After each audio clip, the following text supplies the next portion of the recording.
The alarm on Commander Vex's desk buzzed for the third time that morning. His green scales turned darker as he read the message on his screen. Another complaint about the human ship. The same human ship. Iron Will. Cargo vessel registration 7749H, he read aloud. His voice was low and angry. Third formal complaint in 2 months. Vex's assistant, a thin blue alien named Nyx, walked into the office. She carried a data pad in her forearms. Sir, the Galactic Trade Council wants a full report. They're getting tired of these humans. So am I, Vex said. He stood up from his chair and walked to the large window. Outside, he could see the busy docks of Kepler Station. Ships from 100 different worlds came and went every day. Most followed the rules. Most were safe and boring.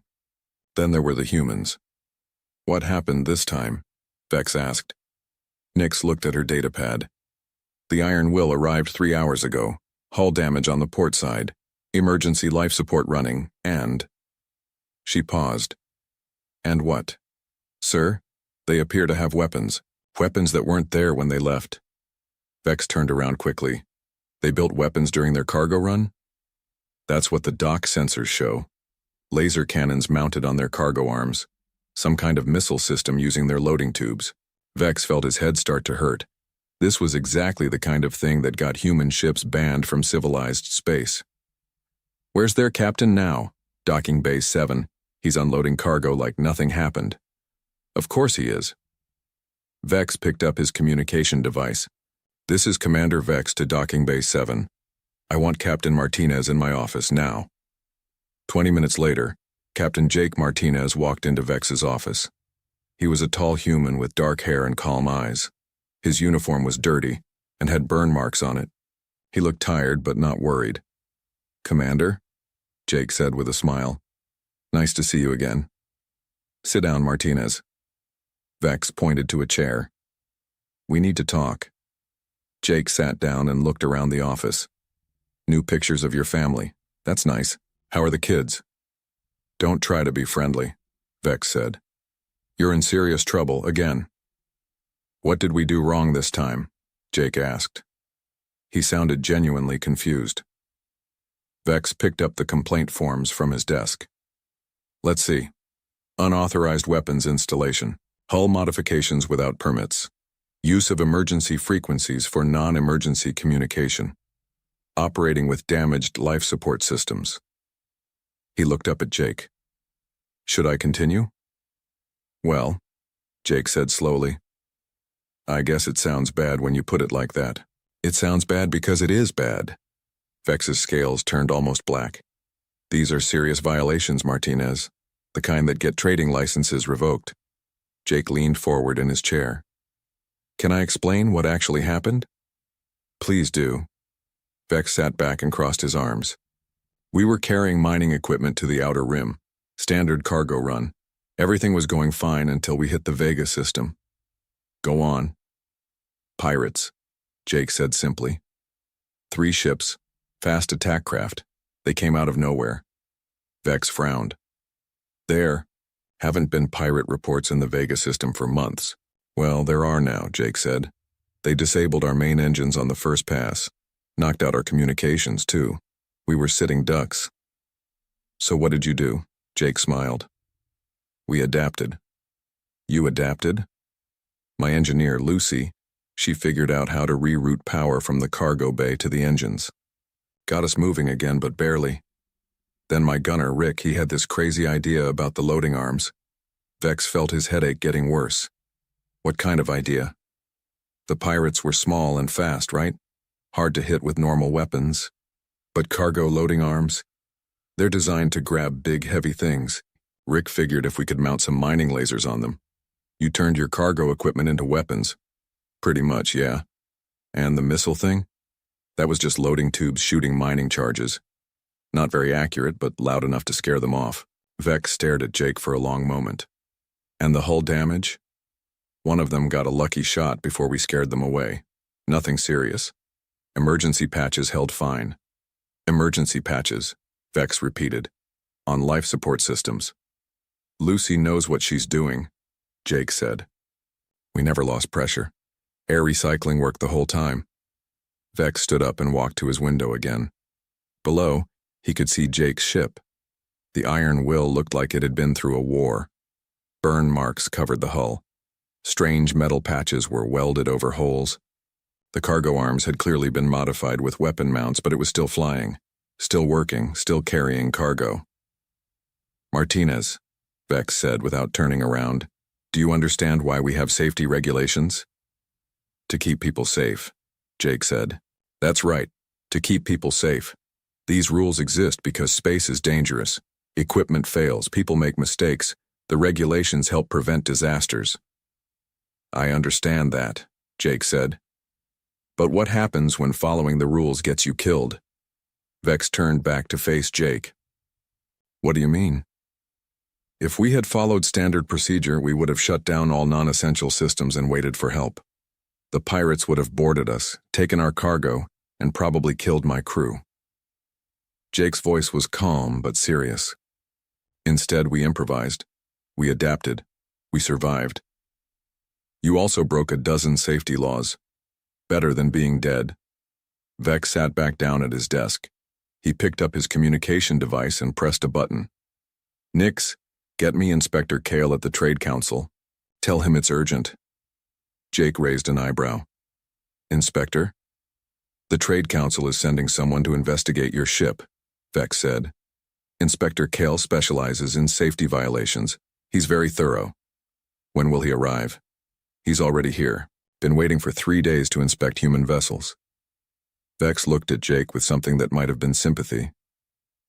Kale doesn't like it when people break rules, Martinez. Any rules. Jake nodded slowly. I see. The Council is considering new restrictions on human ships, maybe even banning them from certain sectors. Vex's scales were slowly returning to their normal green color. Too many complaints. Too many incidents. And if we lose our trading license? Then you find a new job. Somewhere that doesn't require space travel. Jake stood up. Is that all, Commander? For now. But Martinez? Vex looked up at him. Inspector Kale will be boarding your ship tomorrow morning. I suggest you prepare your crew. We'll be ready, Jake said. He walked to the door, then stopped. Commander? What? Those pirates? They hit 2 other ships in the same system last week, killed 4 people, took everything. Jake's voice was quiet. We stopped them. Not the authorities, not the patrol ships. Us. Vex watched Jake leave his office. Then he turned back to his window and looked at the iron will again. The ship was ugly, damaged, and probably violated every safety regulation in the book. But it was still here. Its crew was still alive. And somewhere in the Vega system, 3 pirate ships were running for their lives. Vex pressed his communication button again. Nix? Yes, sir? Send a message to the Trade Council. Tell them Inspector Kale can board the human ship tomorrow. But also tell them. He paused. Tell them I want to be there too. Sir? I want to see this for myself. Outside his window, the iron will continued unloading its cargo. Despite everything wrong with it, the ship kept working. Just like its crew. Just like all humans, Vex thought. They never knew when to quit. Inspector Kale stepped onto the iron will with his scanner in one hand and a datapad in the other. He was a tall, thin alien with 6 arms and large black eyes. His green uniform was perfectly clean and pressed. Every piece of equipment he carried was regulation standard. The inside of the human ship made him stop walking. What is this? Kyle asked himself. The walls were covered with patches of different metals. Pipes ran in directions that made no sense. Wires were taped to the ceiling with some kind of silver material. Nothing looked like it belonged on a proper spaceship. Captain Jake appeared around a corner. Inspector Kale, welcome aboard. Sorry about the mess. Mess? Kyle looked around again. This is... How do you even fly this ship? Very carefully, Jake said with a smile. Would you like the tour? Kyle opened his datapad and started typing. Yes. I need to see everything. Every system. Every modification, every safety violation. That might take a while, Jake said. They walked down the main corridor. Cale's scanner beeped constantly.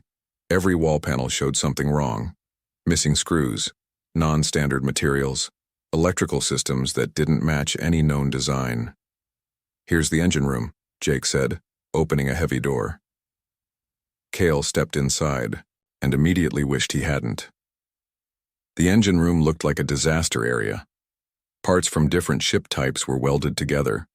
Control panels had been moved to strange places. Half the warning lights were covered with tape. A woman with short red hair looked up from a control console. She had grease on her face and her clothes were dirty. "Inspector, this is Lucy, our engineer," Jake said. "Ma'am," Cale said politely. Then he looked at his scanner. The readings made no sense. "What have you done to these engines?" Lucy wiped her hands on a cloth. "Which part?" "All of it." Cale pointed at the main drive unit. "This is a Class 7 engine, but it has Class 5 power, couplings, and are those Class 9 cooling systems?" "Good eye," Lucy said. "We had to replace the original couplings after the Centauri run. Pirates damaged them with some kind of energy weapon. Couldn't find Class 7 replacements, so I used what we had." Cale typed quickly on his datapad. "That's a major safety violation. Different classes aren't compatible." "Tell that to my engines," Lucy said. "They've been running fine for 6 months." Kyle checked his scanner again. The power output was actually higher than normal. The efficiency ratings were better than standard. "This is impossible." "Want to see the navigation room?" Jake asked. They climbed up a ladder to the next level. The navigation room was even worse.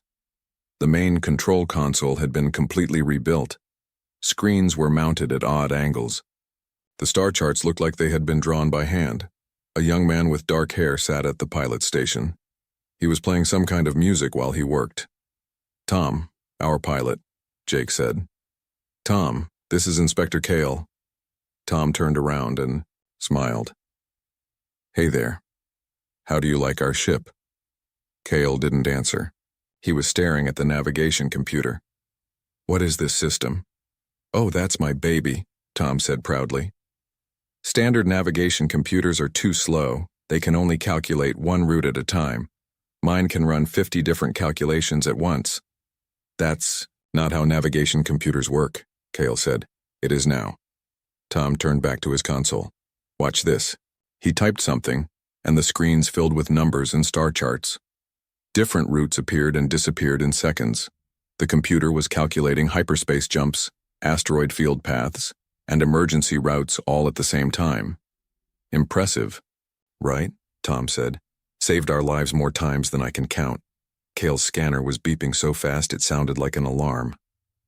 "This is completely against regulations. Navigation computers must have safety locks, backup systems, automatic shutoffs." "Had all that stuff," Tom said. "Removed it. Just slowed everything down." "The safety systems exist to prevent disasters. And they also prevent quick thinking," Tom replied. "When you're being chased by pirates, you don't have time for safety checks." Jake led Cale to the next room. Weapons and cargo control.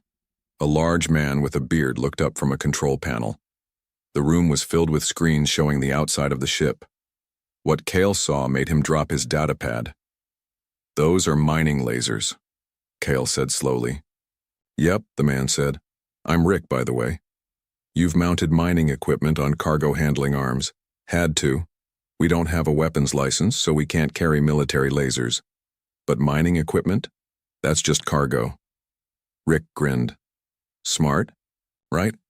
Cale picked up his datapad with shaking hands. "This is the most dangerous thing I've ever seen. Cargo arms aren't designed for weapon mounting. The stress could tear your ship apart." "Hasn't happened yet," Rick said, "and it worked pretty well against those pirates. You could have killed yourselves. Maybe. But we didn't kill ourselves. We killed the pirates' engines and scared them away." Rick turned back to his controls. "Sometimes dangerous is better than dead." Jake showed Cale the rest of the ship. Every room had modifications. The medical bay used kitchen equipment for some procedures. The sleeping quarters had extra life support systems built from spare parts. Even the bathrooms had been changed to save water and power. After 2 hours, Kyle sat down in the ship's small meeting room. His datapad was full of violations. His scanner had recorded hundreds of safety problems.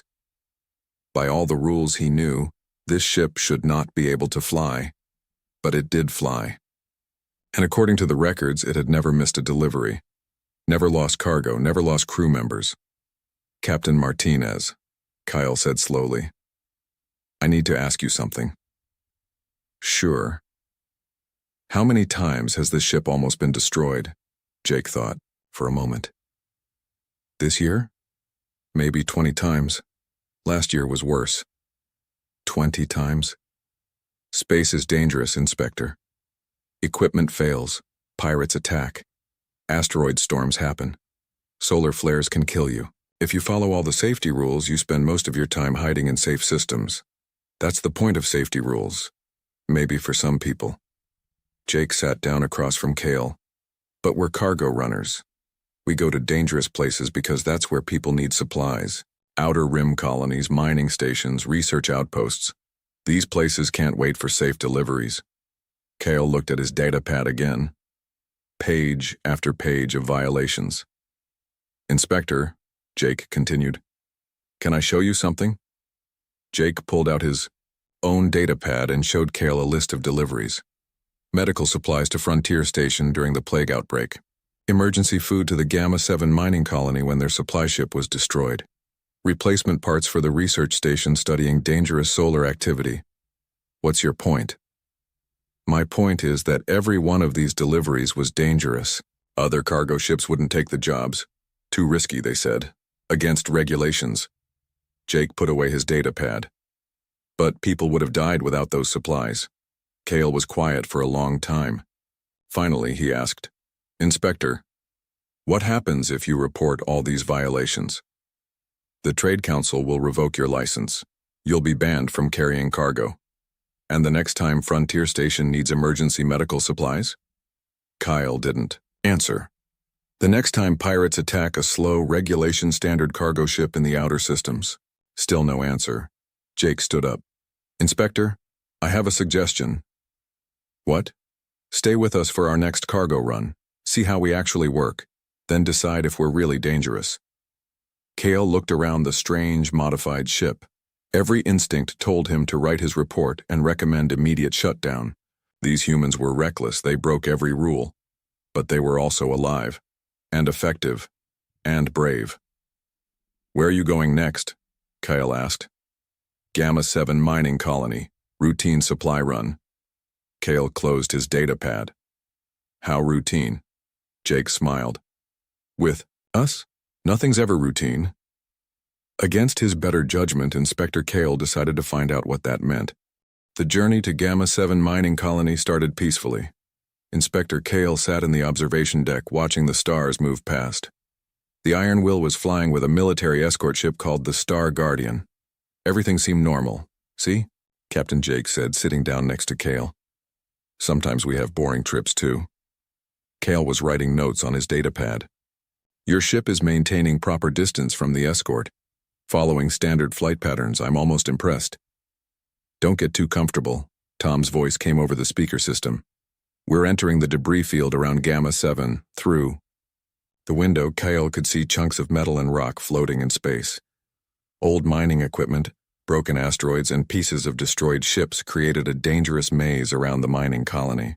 This area is known for equipment problems, Jake explained. Something about electromagnetic interference from the planet's core. Ships break down here all the time. As if Jake had predicted it, warning lights started flashing on the bridge. Tom's voice came over the speakers again, but this time he sounded worried. Captain, we're getting a distress signal from the Star Guardian. Jake jumped up. What kind of distress? Engine failure.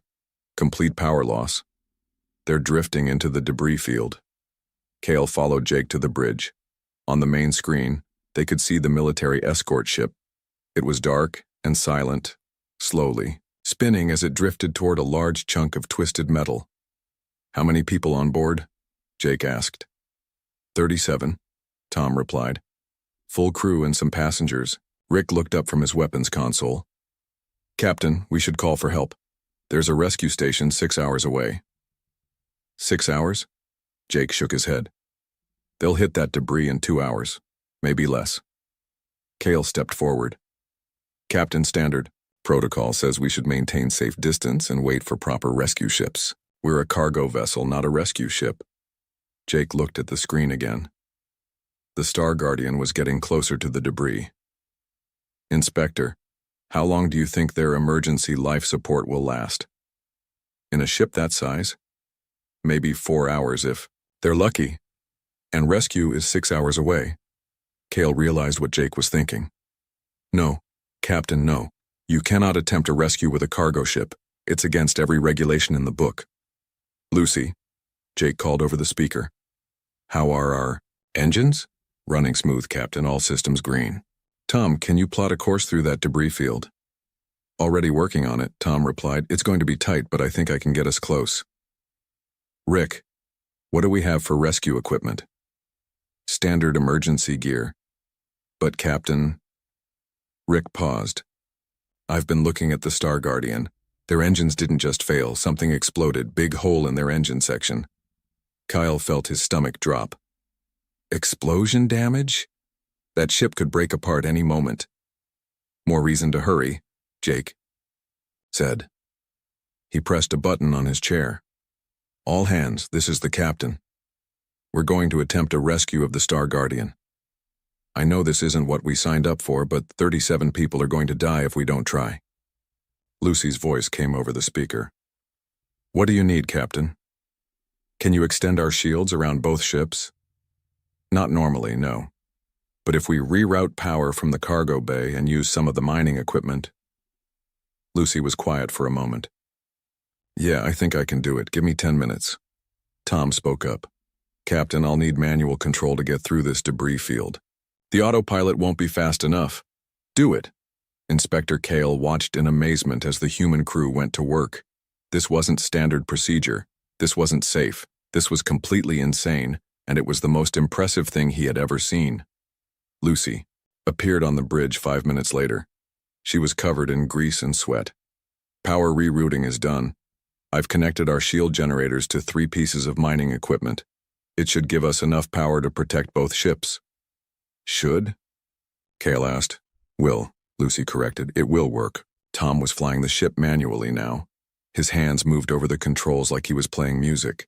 The iron wheel twisted and turned through the debris field, avoiding chunks of metal by just a few meters. There, Rick pointed at the screen. I can see the Star Guardian. The military ship looked bad. One whole section was torn open. Pieces of metal were floating around it. It was spinning slowly, getting closer to a massive piece of debris that looked like an old space station. Tom, get us alongside them, Jake ordered. Working on it, Captain. The iron will moved closer to the damaged ship. Cale could see people inside through the windows. They were waving frantically. Lucy, activate the extended shields.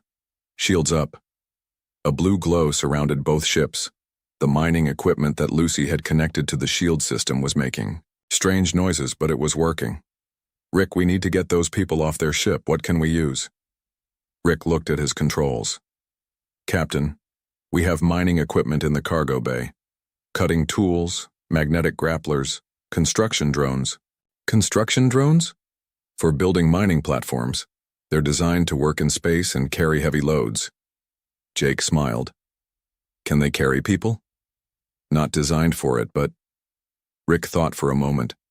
Yeah, I can modify them. Give me 5 minutes. While Rick worked on the drones, Tom kept the ship steady next to the Star Guardian.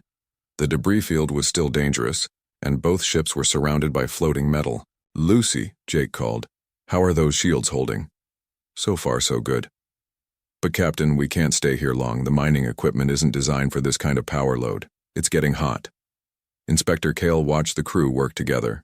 Each person knew exactly what to do. They didn't argue or ask for permission, they just solved problems.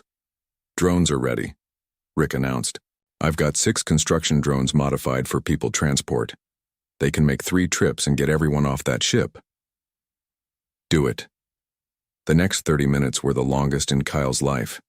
He watched the small drones fly back and forth between the ships.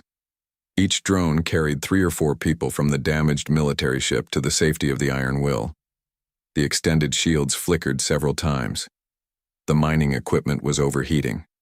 Sparks flew from some of the control panels. Last. Group coming aboard, Rick reported. How many? Jake asked. 4 people. That's everyone. Just as the last drone returned, Lucy's voice filled the bridge. Captain, I have to shut down the extended shields. The mining equipment is about to explode. Do it. The blue glow around the ships disappeared. At the same moment, the Star Guardian finally hit the large piece of debris. The military ship broke apart in silence, pieces floating away into the darkness. Inspector Cale stared at the wreckage. If we had been 5 minutes later. But we weren't. Jake said simply. Commander Wells, the captain of the destroyed Star Guardian, came onto the bridge. He was a tall alien with blue skin and 4 arms. His uniform was torn and he looked exhausted. Captain Martinez, he said. I don't know how to thank you. My crew owes you their lives. Just doing our job, Jake replied. This wasn't your job, Commander Wells said. This was impossible. No cargo ship should have been able to pull off that rescue. Inspector Cale looked around the bridge. Tom was still flying them out of the debris field. Lucy was checking the systems that had been overloaded. Rick was helping the rescued crew members find places to sit. Everything they had done violated safety regulations. The shield extension was dangerous. The drone modifications were untested. Flying through the debris field was reckless, and it had saved 37 lives. Captain Martinez, Cale said quietly, I need to revise my report. Jake looked at him. Oh? I'm beginning to understand something, Cale said. You don't break rules because you want to. You break them because sometimes the rules aren't good enough. Commander Wells nodded. Inspector, in 20 years of military service, I've never seen anything like what these humans just did. They turned a cargo ship into a rescue vessel using mining equipment and spare parts. Kyle closed his datapad. For the first time in his career, he wasn't sure what to write in his report. Outside the window, the stars looked different somehow. Less orderly, more full of possibilities. Back at Kepler Station, Inspector Cale sat in his small office staring at his computer screen. The rescue mission had ended 2 days ago, but he still couldn't write his report. Every time he started typing, he remembered the faces of the 37 people they had saved. His door chimed. Come in, he called. Commander Vex walked into the office. His green scales looked brighter than usual. Inspector, I heard about what happened at Gamma 7. The whole station is talking about it. Word travels fast, Cale said. Commander Wells made an official report to the military council. He recommended Captain Martinez and his crew for a heroism medal. Vex sat down across from Cale's desk. What are you going to put in your inspection report? Kyle rubbed his eyes with 2 of his 6 hands. I don't know. I've never faced a situation like this before. What do you mean? The Iron Will violates hundreds of safety regulations. By every rule I know, that ship should be grounded immediately. Cale turned his computer screen toward Vex. Look at this list. Unauthorized modifications, dangerous power systems, untested equipment combinations. Vex read the list and whistled. That's a lot of violations. But those same violations saved 37 lives, Cale continued. The extended shields that broke 3 power regulations? That's what protected both ships. The modified drones that don't meet safety standards? They carried people to safety. Vex leaned back in his chair. So what's the problem? The problem is that I don't understand humans, Cale said. They break rules that other species follow without question. They modify equipment in ways that should be impossible.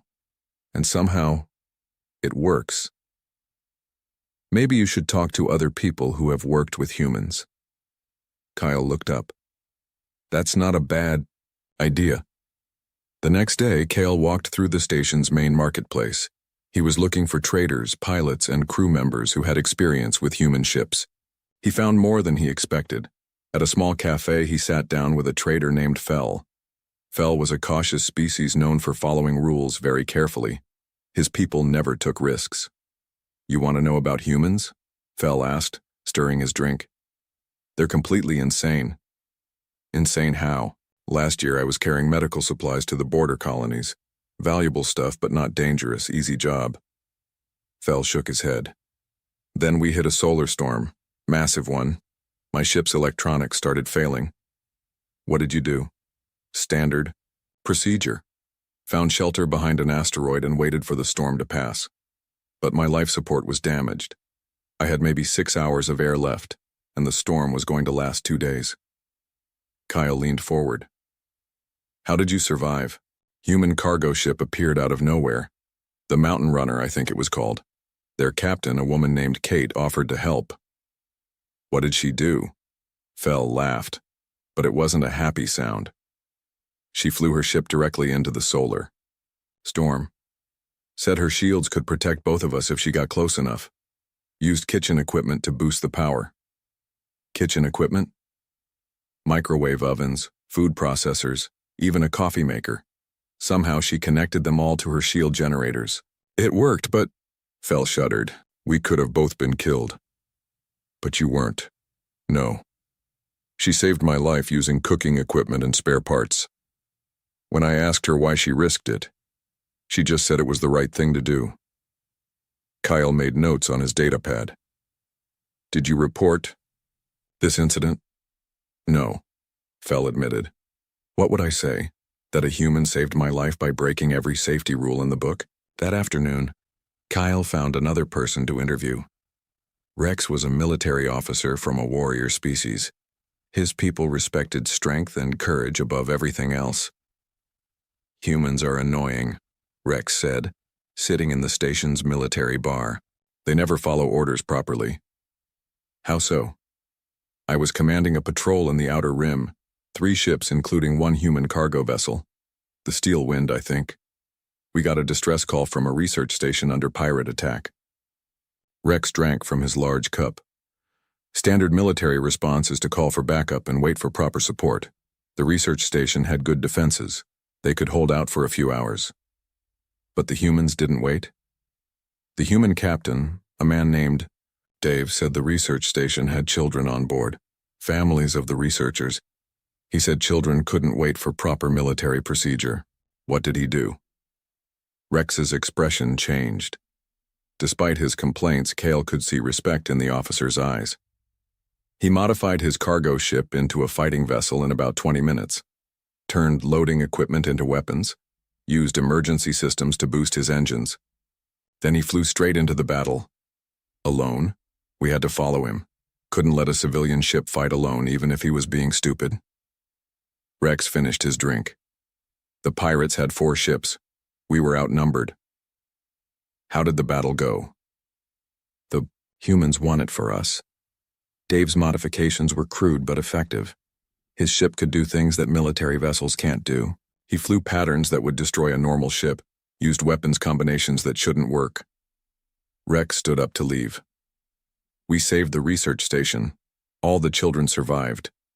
But Inspector—" He paused. "If any of my military pilots tried the things that human did, I would court-martial them immediately. But it worked. That's what makes it so annoying." That evening, Kyle returned to his office with pages of notes. He had talked to 12 different people. Traders, military officers, station workers, even some passengers who had flown on human ships. Every story was the same. Humans breaking rules, humans taking risks, humans doing impossible things, and humans saving lives. Kyle started reading official reports about human vessels. The files went back 5 years when humans first started trading in this part of space. The pattern was clear. Human ships had the highest number of safety violations of any species. They also had the lowest casualty rates. They took the most dangerous jobs and had the best success rates. More importantly, they had saved over 300 lives in rescue operations. Not planned rescues by trained professionals, but emergency situations where humans had improvised solutions. Kyle found a report about a human ship called the River Dance. During a station fire, the crew had used their cargo bay as an emergency hospital. They had treated over 50 injured people using medical supplies meant for another colony. Another report described how the Desert Fox had towed a disabled passenger liner through an asteroid field. The human crew had connected their ship to the larger vessel using mining cables and cargo hooks. Every report ended the same way. The human crews had violated multiple regulations. The human crews had saved lives. Kyle sat back in his chair and thought about his own experiences. Before meeting the crew of the Iron Will, he had believed that rules existed for good reasons, that safety regulations prevented disasters, that following procedures kept people alive. He still believed those things were usually true. But humans had shown him something else. Sometimes the rules weren't enough. Sometimes the procedures failed. Sometimes people needed someone willing to break the rules to save their lives. The next morning, Kale called Commander Vex. "I need to speak with the Trade Council," Kale said. "About your report?" "About humans. I think I understand something important." "What's that?" Kyle looked out his window at the docking bays. He could see several human ships among the more conventional vessels. They looked different from the others. Rougher, more modified, less standard, but they were here. They were working. They were helping. "I understand why other species complain about human ships," Kale said. "It's not because humans are dangerous. No, it's because humans make the rest of us look bad." Vex was quiet for a moment. "How so?" "When faced with impossible situations, most species give up. We follow procedures, wait for help, accept limitations." Kyle closed his datapad. "Humans refuse to give up. They find ways to do things we think are impossible, and that makes us uncomfortable. So what are you going to recommend?" Kyle smiled for the first time in days. "Something that's going to make the Trade Council very uncomfortable." The Galactic Trade Council meeting room was packed. Representatives from 20 different species sat around the large circular table. Inspector Kale stood at the center, holding his datapad with shaking hands. "Inspector Kale," said Council, "Leader Tron, an ancient being with silver skin and wise eyes, you have completed your investigation of human cargo vessels. What is your recommendation?" Kyle looked around the room. He could see anger on many faces. The complaints about human ships had been getting worse every month. Everyone expected him to recommend severe restrictions, maybe even a complete ban. "Council Leader," Kale began, "I recommend that we create a new classification system for human vessels." Murmurs filled the room. Representative Zek, whose species filed the most complaints, stood up. "A new classification? Inspector, these humans are dangerous. They break every safety rule." "Yes," Kyle said calmly. "They do break safety rules. But I've discovered something important about why they do it." "Enlighten us," said Council Leader Tron. Kyle activated his datapad and projected information onto the wall screen. In the past 2 years, human cargo vessels have been involved in 43 emergency rescue operations. They have saved over 400 lives. The room became quiet. Furthermore, Kyle continued, human ships have successfully completed 97% of their cargo deliveries, including runs to dangerous areas that other species refuse to accept. Representative Zek wasn't satisfied. "That doesn't excuse their violations. Rules exist for good reasons." "You're right," Kyle said. "Rules do exist for good reasons. But humans have shown us that sometimes following rules can get people killed." He changed the display to show the Gamma 7 rescue. "During my inspection, I witnessed the crew of the Iron Will save 37 lives using equipment modifications that violated dozens of regulations. If they had followed standard procedure, those people would be dead." Council Leader Tron leaned forward. "What exactly are you proposing, Inspector?" "I propose we classify human vessels as adaptive emergency response ships. They would be held to different standards because they operate differently than conventional cargo vessels." The room erupted in angry voices. Several representatives started shouting at once. "This is ridiculous. We can't have different rules for different species. Humans are just reckless." Council Leader Tron raised his hand for silence. "Inspector, explain this classification in detail." Kale took a deep breath. Human ships would be required to carry emergency rescue equipment. They would be authorized to make equipment modifications during crisis situations. Most importantly, they would be assigned to cargo runs that other ships consider too dangerous. Representative Zek stood up again.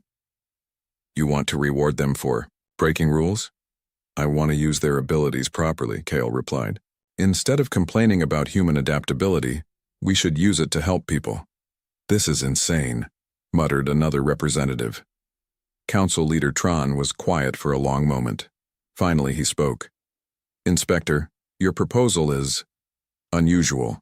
However, we have been receiving reports about increased pirate activity in the outer sectors. Conventional patrol ships haven't been effective. He looked around the room. Perhaps we should test this idea. Captain Martinez, please step forward. Captain Jake walked to the center of the room. He had been waiting outside during the discussion. Council Leader. Captain, would you be willing to take your ship on anti-piracy patrol in the outer sectors? A trial run to test Inspector Kale's theory? Jake smiled. How long is the trial? 6 months. You would have authority to engage pirates and assist any ships in distress. What about the safety violations? During the trial period, you would be exempt from standard safety regulations. However, you would report directly to Inspector Kyle about your activities. Jake looked at Kale, who nodded. We accept. Representative Zek shook his head. This is a mistake. Mark my words, this will end badly. 6 months later, the same council room was packed again. But this time the mood was different. Instead of anger, there was curiosity and surprise. Inspector Kale stood at the center again, but he wasn't nervous anymore. The data on his screen told an impressive story. Council Leader, Kale began. The human anti-piracy trial has exceeded all expectations. The wall screen showed statistics and star charts. Pirate attacks in the outer sectors have decreased by 70%. The Iron Will and 3 other human ships have captured or disabled 15 pirate vessels. Council Leader Tron looked pleased. Any casualties among the human crews? None, sir. However, they have rescued over 200 people from pirate attacks and ship failures. Representative Zek looked confused. How is that possible? The outer sectors are the most dangerous part of space. Captain Jake stepped forward. Because we don't run away from danger. When other ships see pirates, they call for help and hide. When we see pirates, we stop them. But how? Asked another representative. You're cargo ships, not military vessels. Jake grinned. We adapt. My engineer Lucy has developed new shield configurations that work better against pirate weapons. Tom has created navigation systems that let us outfly smaller, faster ships. Rick has turned our cargo equipment into very effective weapons. Inspector Kale added more information to the display. The success has attracted attention from other species. 12 non-human crews have requested training in human-style problem-solving. What does that mean? Asked Council Leader Tron. Learning. To modify equipment during emergencies. Thinking beyond standard procedures. Taking calculated risks to save lives. A new voice spoke from the back of the room. Commander Wells, the military officer whose crew had been saved at Gamma 7, walked forward. Council Leader, I request permission to speak. Granted. 6 months ago, I thought these humans were crazy, reckless, dangerous. Commander Wells looked at Jake. I was wrong. They're not reckless. They're brave. They don't break rules because they want to. They break rules because saving lives is more important than following procedures. He turned to address the full council.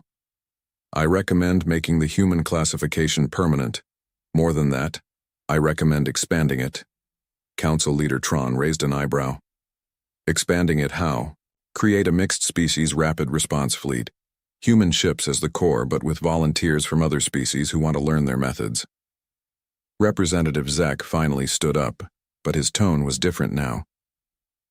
Commander Wells, are you saying that other species should learn to break rules like humans do? I'm saying that other species should learn that sometimes there are more important things than rules. Council Leader Tron called for a vote.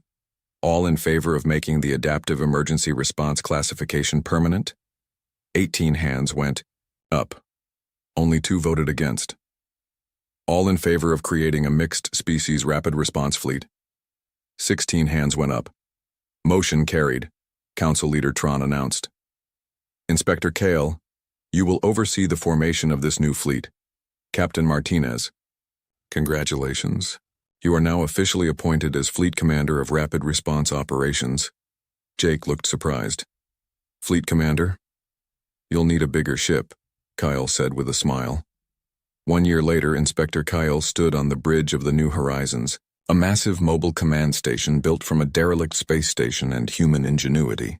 Captain Jake's fleet now included ships from 12 different species, all trained in adaptive problem-solving. Through the main window, Kale watched a rescue operation in progress. A passenger liner had suffered engine failure near a black hole. Standard procedure would be to wait for specialized rescue ships, but Jake's fleet was already in action. Human ships were extending shields around the liner, while alien crews used modified equipment to repair the engines. The rescue would take 2 hours instead of 2 days. Inspector, Jake said, walking onto the bridge. We just received 3 new requests for assistance. A mining station fire, a research vessel trapped in an asteroid field, and reports of pirate activity near the trade routes. Which one first? All of them. We have enough ships now. Kyle smiled and updated his log. His final entry read, Humans don't break rules to cause problems. They break rules to solve problems that the rules can't handle. The galaxy is safer because of them. Outside the window, stars moved past as the fleet headed toward their next impossible mission.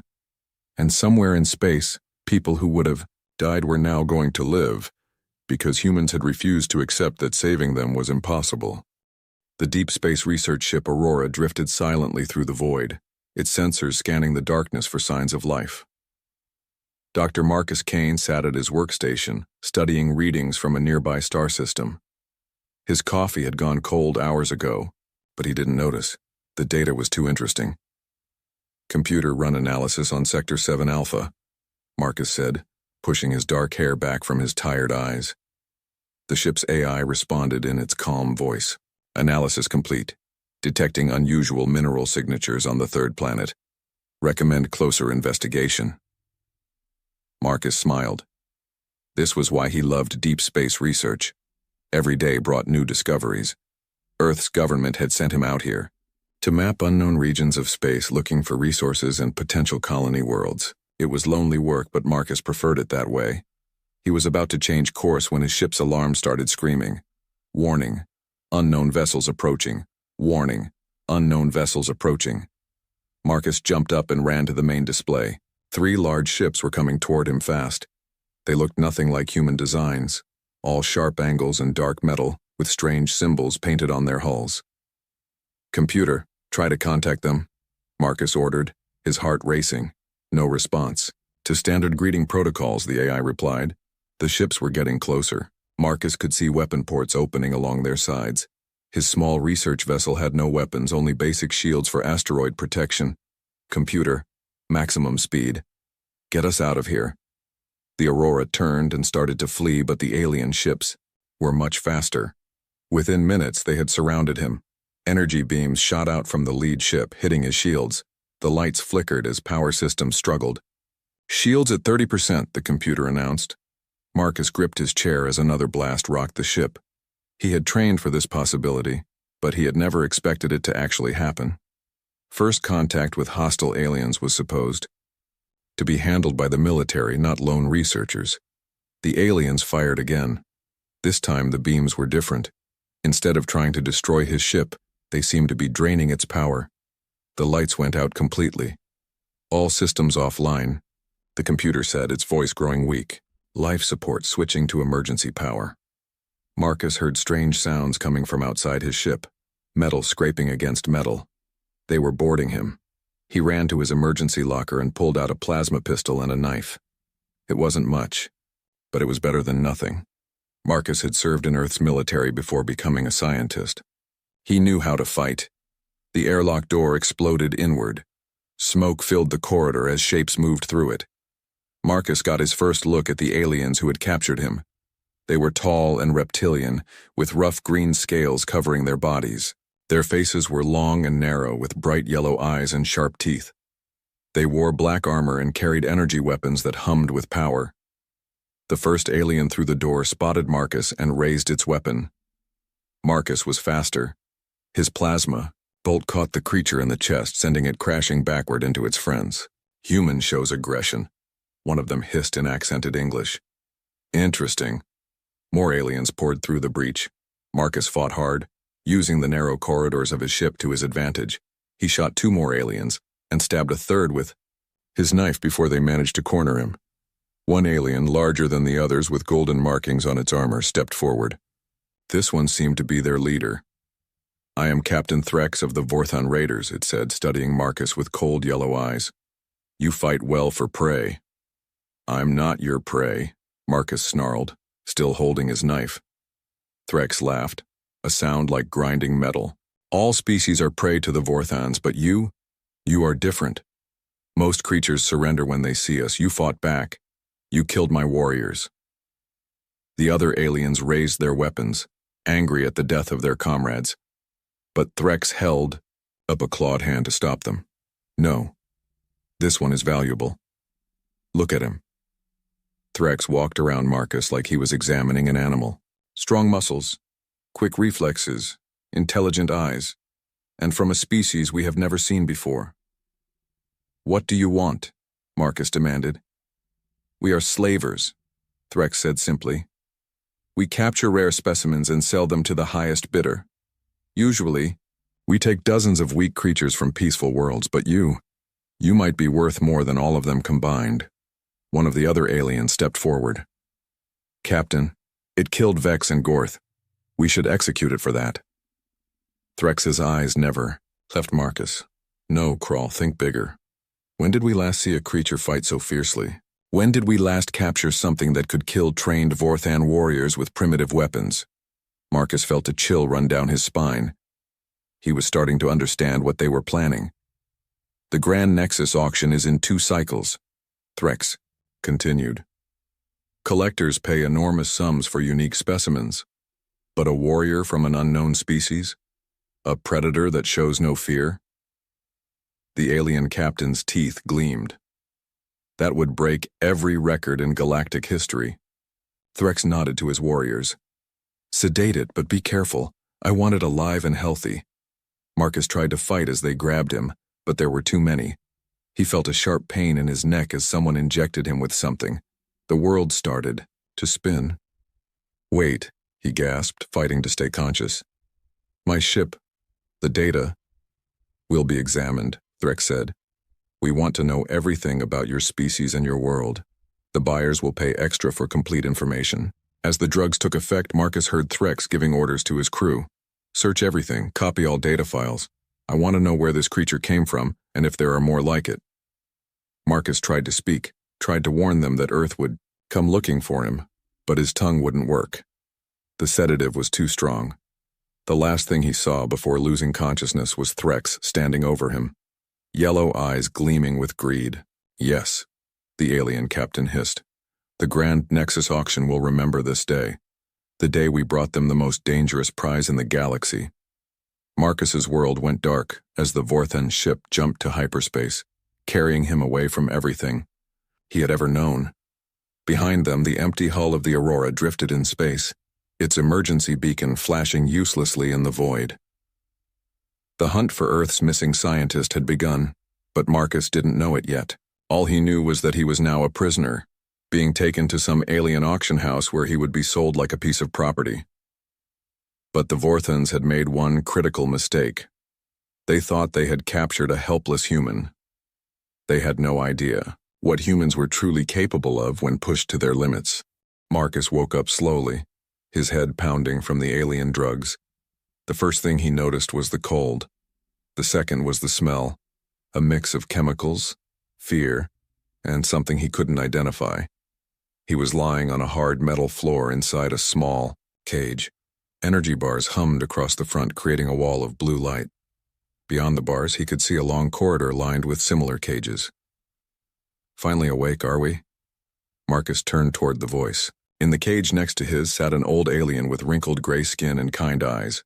The creature was small and thin, wearing torn robes that might have once been expensive.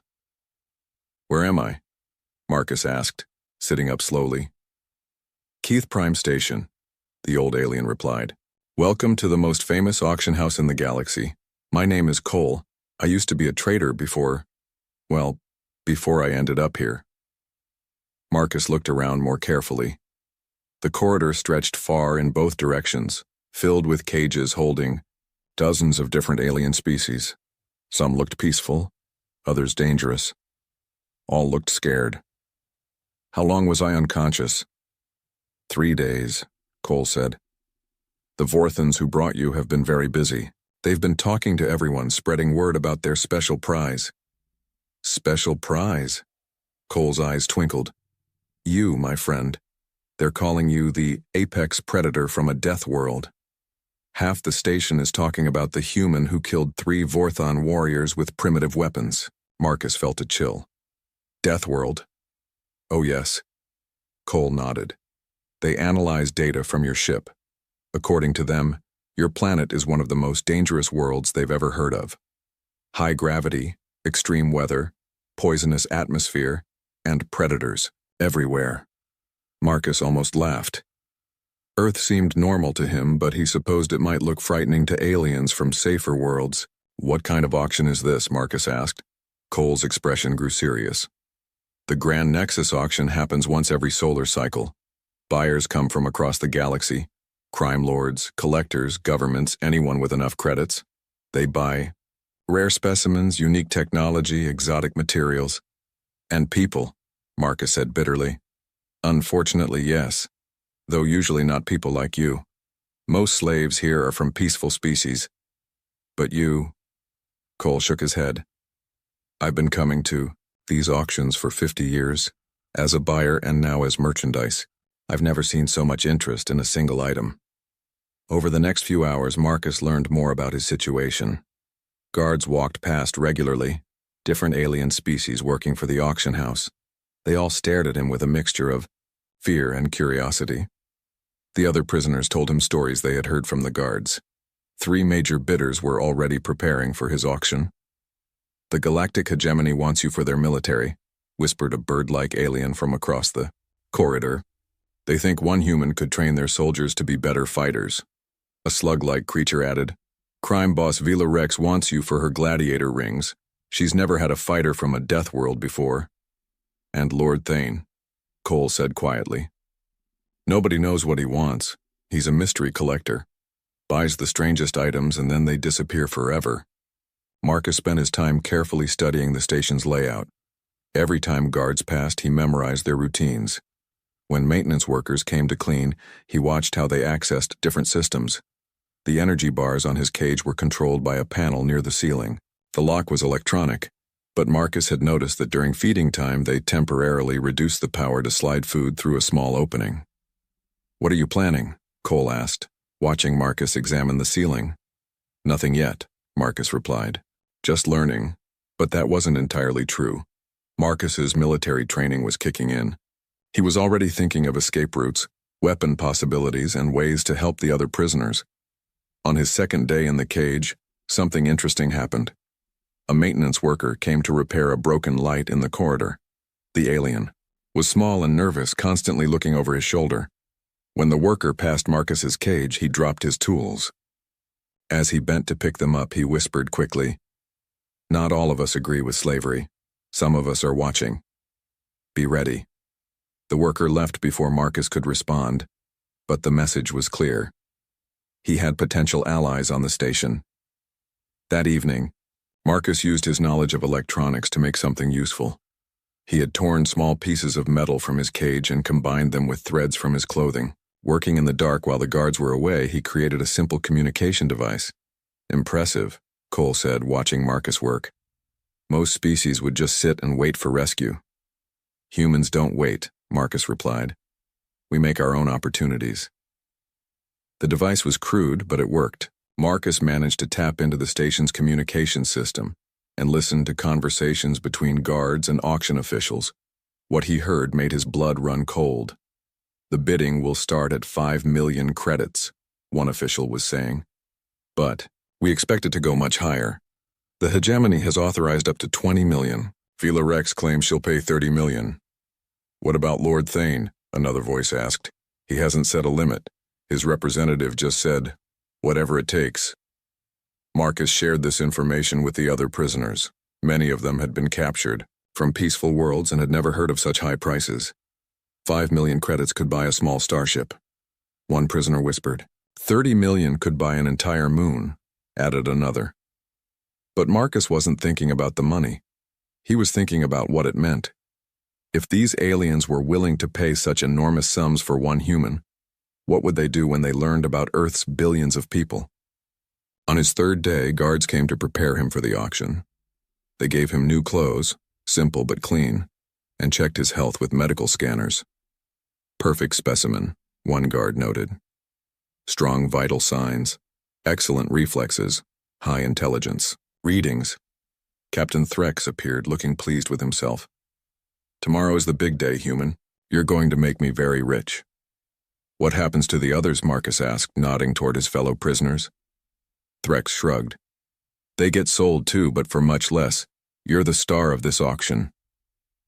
After Threx left, Marcus spent the night, talking quietly with Cole and the other prisoners. He shared what he knew about human technology and culture, though he was careful not to reveal too much. Your species sounds remarkable, Cole said. I hope whoever buys you treats you well. Marcus looked at the old trader with determination in his eyes. Nobody's buying me, Cole. Humans aren't property, we're free beings, and we stay free. As dawn approached on Keth Prime Station, Marcus prepared for the biggest challenge of his life. The auction that would supposedly sell him to the highest bidder. But Marcus had other plans. The galaxy was about to learn what happened when you tried to cage a human. The auction day arrived with noise and excitement throughout Keth Prime Station. Marcus could hear the sounds of crowds gathering, alien voices speaking in dozens of different languages, and the hum of expensive transports docking at the station. Big, day-to-day, Cole said from his cage. I've never seen so many buyers for a single auction. Marcus was checking his makeshift communication device when guards arrived to take him away. They wore ceremonial armor instead of their usual uniforms, showing how important this auction was considered. Time to go, Death World Predator, the lead guard said with a nervous laugh. Your audience awaits. They placed special restraints on Marcus, metal cuffs that hummed with energy. When he tested them, a small shock ran through his arms. Don't try anything stupid, the guard warned. Those cuffs can deliver enough electricity to kill most species. Marcus said nothing, but he noticed the guard seemed more afraid than confident. Word of his reputation had spread throughout the station. They led him through corridors he had never seen before. The walls here were decorated with expensive artwork and rare crystals. This was the wealthy section of Keth Prime, where serious buyers stayed during auctions. The auction hall was massive. Hundreds of seats filled the space, arranged in a circle around a raised platform. Each seat had a small control panel for placing bids. Large screens showed close-up views of whatever was being sold. Marcus could see the buyers as he was led to a holding area behind the stage. Most were aliens he didn't recognize. Some humanoid, others completely strange. But they all had one thing in common. They looked wealthy and powerful. In the front row, he spotted 3 figures who had to be his main bidders. The first was a tall alien in military uniform, with blue skin and silver eyes. Medals covered his chest, and 2 armed guards stood behind him. This had to be the hegemony representative. The second was a large female alien with purple skin and expensive jewelry. Her clothes were flashy, and her smile was cruel. Vila Rex, the crime boss who wanted a gladiator. The third figure was harder to see, sitting in shadows despite the bright lights. All Marcus could make out was a slim form in a dark hooded robe. Lord Thane, the mysterious collector. Ladies, gentlemen, and honored beings, the auctioneer announced, his voice booming through the hall. Welcome to the Grand Nexus auction. Today we have items that will amaze and astound you. The auction began with smaller items. Marcus watched from backstage as rare crystals, ancient artifacts, and exotic technologies were sold for thousands of credits. The buyers bid casually like they were shopping for groceries. Then came the other prisoners. Marcus felt sick watching his friends being sold like property. Coal went for 12,000 credits to a mining company. The bird-like alien was bought by a zoo for 8,000. And now, the auctioneer's voice grew excited. Our final item, the prize that has brought record numbers of bidders to Keth Prime Station. Guards pushed Marcus onto the stage. The lights were blindingly bright, and he could hear hundreds of beings gasp when they saw him. Behold, the auctioneer continued, a member of a previously unknown species from the planet they call Earth. But this is no ordinary world, honored buyers. Observe. The large screens lit up with images from Marcus's ship data. Earth appeared, looking blue and beautiful, but the auctioneer's commentary made it sound terrifying. A death world of unimaginable danger, the voice boomed. Gravity twice that of most civilized planets, atmospheric pressure that would crush delicate species, extreme weather patterns including frozen storms and boiling deserts. More images appeared, hurricanes, volcanoes, earthquakes. The audience murmured in amazement and fear. But that's not all. This world breeds predators at every level, from microscopic organisms that cause disease to massive creatures that hunt in packs. And at the top of this food chain, humans. Video. Footage played on the screens, Marcus fighting the Vorthan raiders. The audience watched him kill 3 armed aliens with just a plasma pistol and a knife. The room erupted in excited chatter.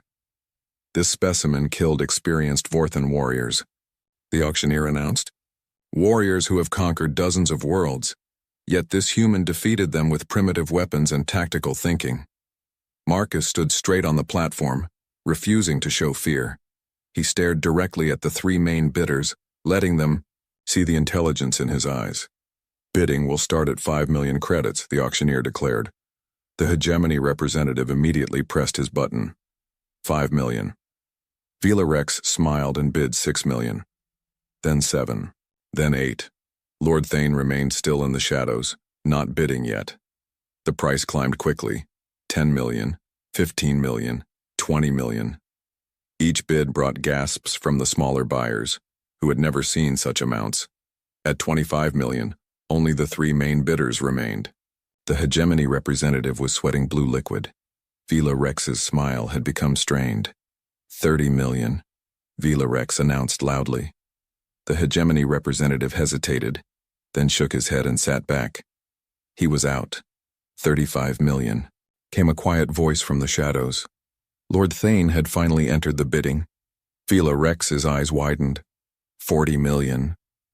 45 million, Lord Thane replied calmly. The crime boss looked angry now. She whispered to an assistant, who nodded rapidly. 50 million credits, Vila Rex declared. The auction hall fell completely silent. 50 million credits was more money than most species earned in a lifetime. It was enough to buy entire star systems. Everyone looked toward Lord Thane. The mysterious figure sat quietly for a long moment. Then came the voice from the shadows, calm and certain. 100 million credits. The hall erupted in chaos. Beings jumped to their feet, shouting in amazement. The auctioneer had to call for order repeatedly. Vila Rex stared in shock. Her face went through several colors before she slumped back in her seat, defeated. Going once, the auctioneer called. Going twice. No one else could possibly match such a bid. Sold to Lord Thane for 100 million credits. A new galactic record. The crowd cheered and applauded. Marcus had just become the most expensive single item ever sold at auction. News of the sale would spread across the galaxy within hours. As guards moved to escort Marcus away, he caught a glimpse of Lord Thane standing up. For just a moment, the hood fell back and Marcus saw something that made his heart stop. The mysterious collector wasn't an alien at all. Lord Thane was human. A woman with dark hair and intelligent eyes looked directly at Marcus and gave him the slightest nod before pulling her hood back up. As Marcus was led away from the cheering crowd, his mind raced. Who was she? How had she gotten here? And why had she just spent 100 million credits to buy him? One thing was certain. His situation had just become much more complicated.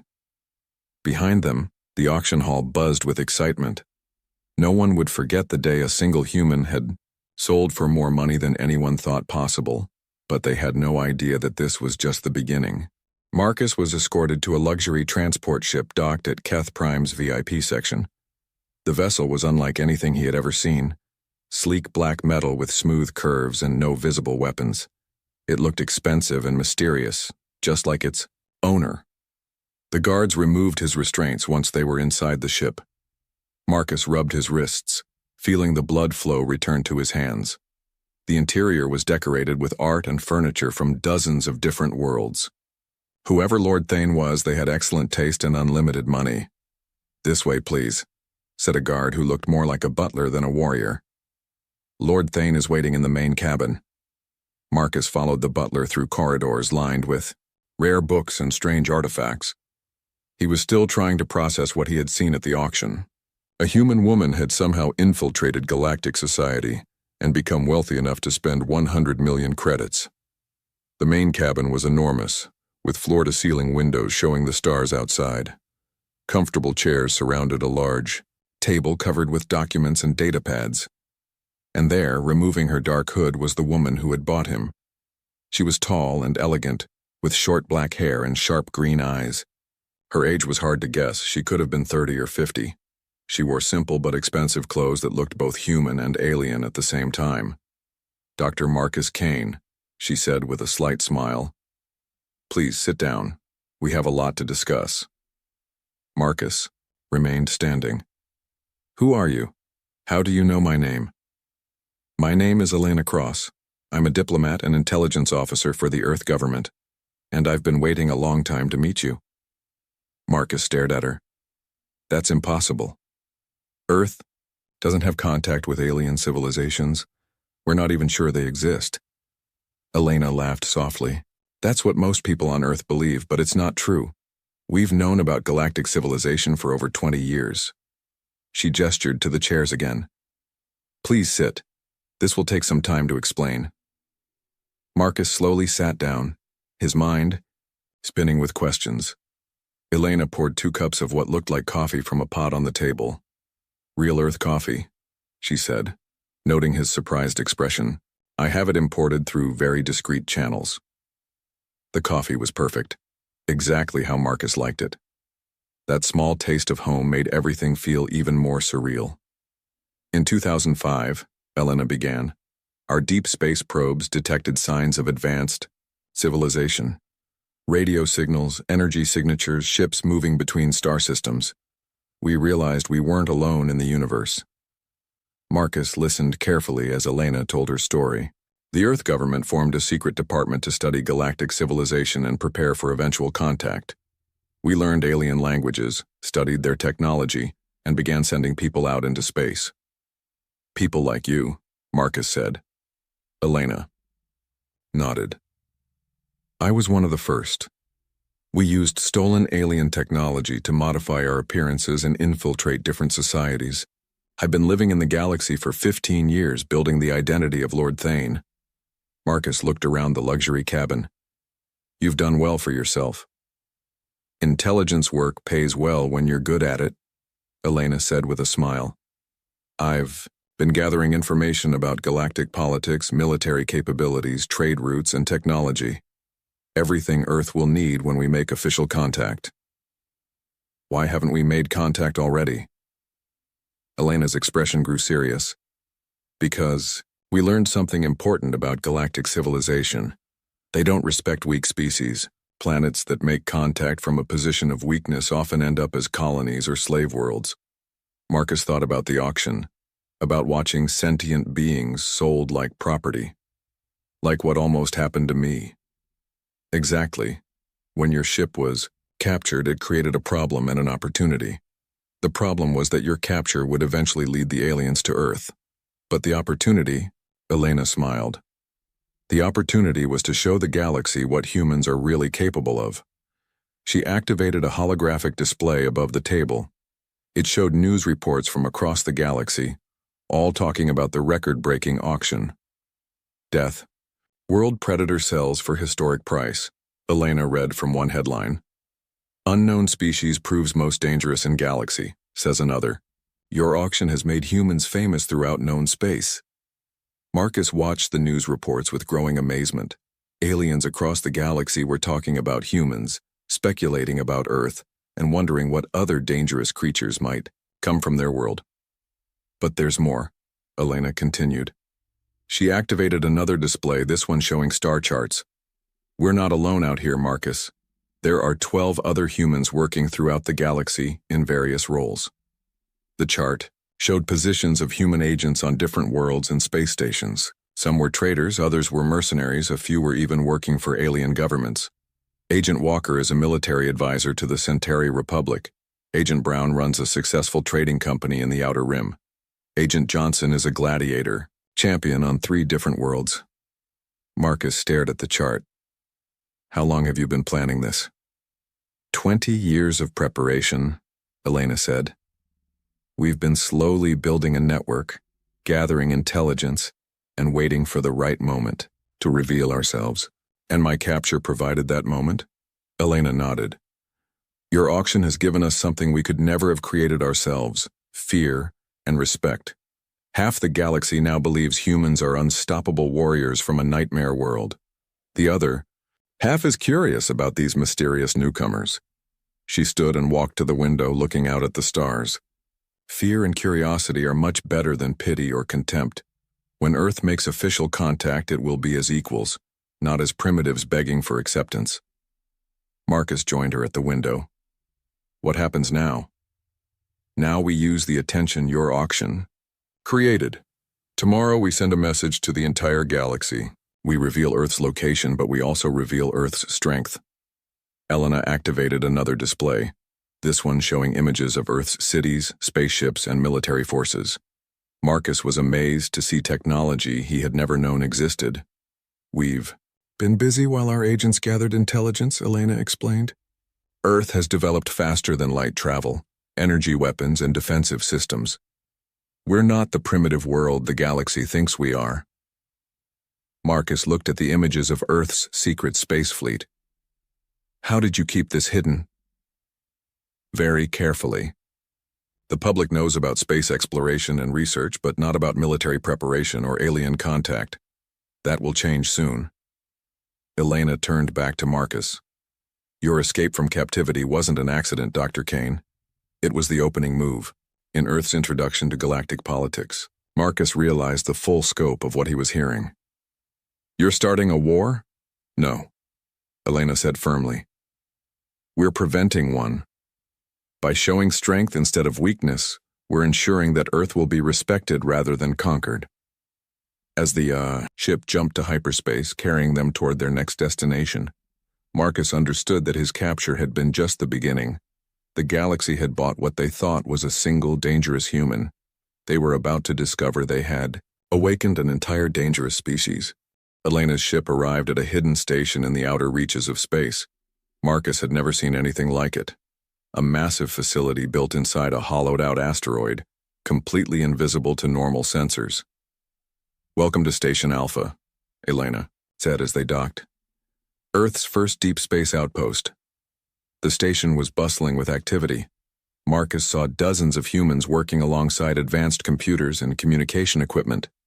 Some wore military uniforms he didn't recognize. Others looked like scientists and engineers. How many people know about this? Marcus asked as they walked through busy corridors. About 3,000 Earth citizens are involved in the deep space program, Elena replied. Military personnel, scientists, intelligence officers, and support staff. Everyone has been carefully selected and sworn to secrecy. They entered a large command center with massive screens showing star maps, alien news feeds, and Earth monitoring systems.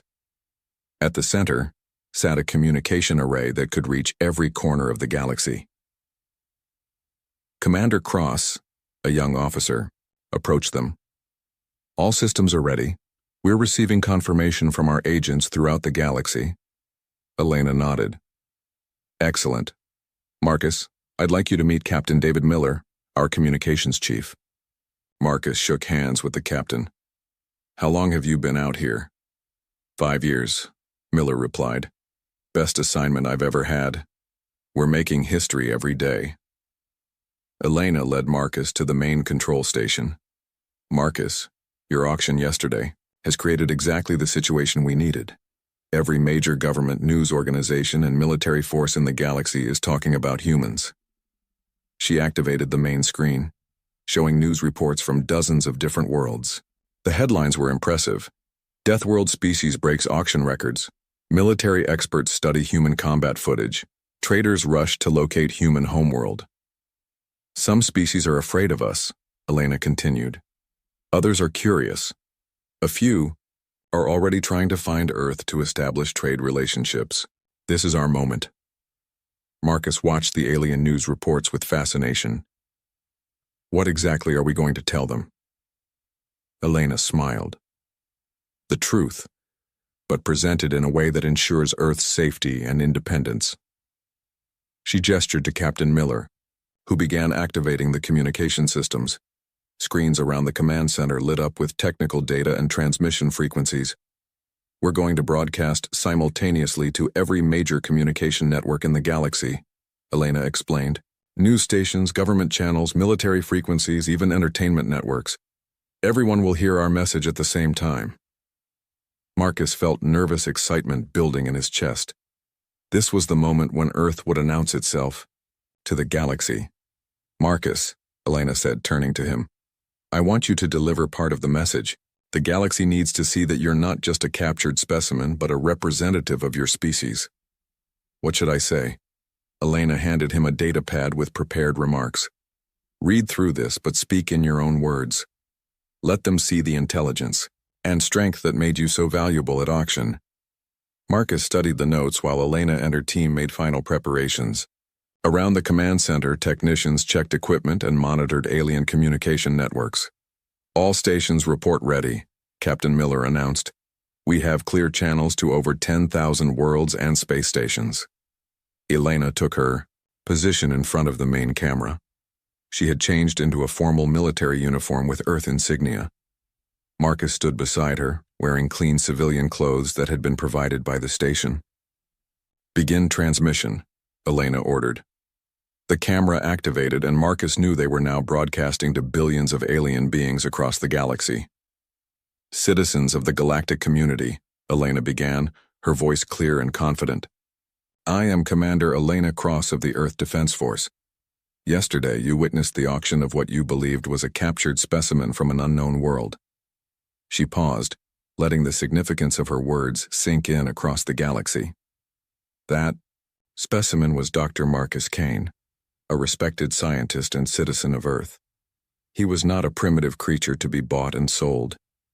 He is a representative of humanity, a species that has been watching your civilization for over 20 years. The screens around the command center showed alien news anchors scrambling to process this information. Some looked shocked, others excited. A few appeared frightened. Elena continued. Earth has been preparing for contact with galactic civilization.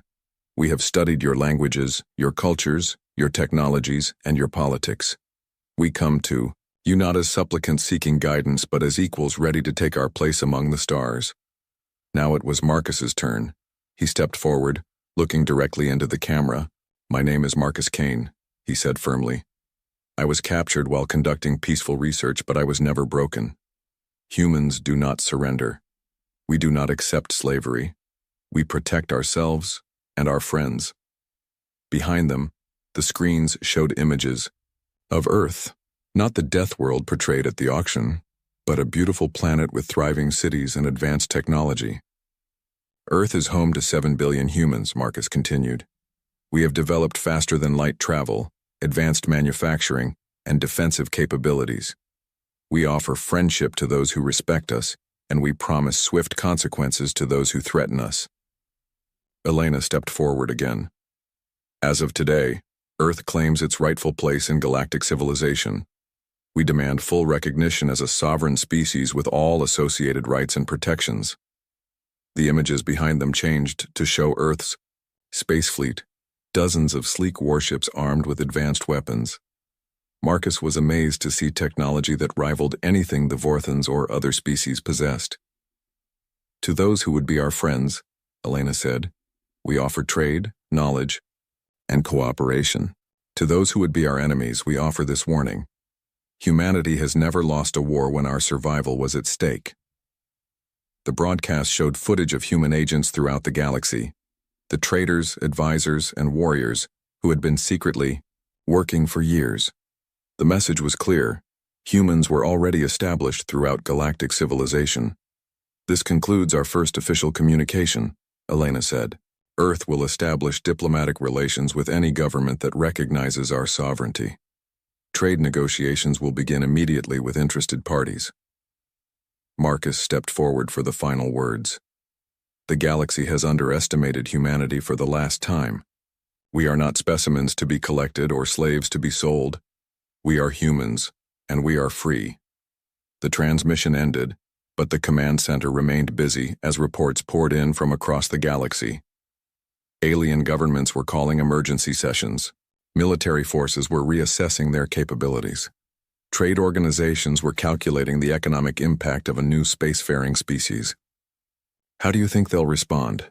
Marcus asked Elena. Elena watched the flood of incoming messages with satisfaction. "Some will be angry that we deceived them. Others will be impressed by our planning. Most will realize they need to take us seriously." Captain Miller called out, "Commander, we're receiving official diplomatic requests from over 50 governments. The Centauri Republic wants to establish trade relations immediately." "What about the hostile responses?" Marcus asked.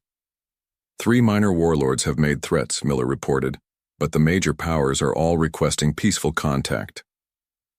Elena nodded with satisfaction. "Exactly as we predicted. Fear breeds respect, and respect leads to negotiation rather than conquest." Marcus looked out at the stars, knowing that Earth would never be the same. Humanity had announced itself to the galaxy not as victims, but as a force to be reckoned with. The auction that was supposed to sell one dangerous human had instead introduced a dangerous human civilization to the galaxy, and the galaxy would never underestimate humanity again.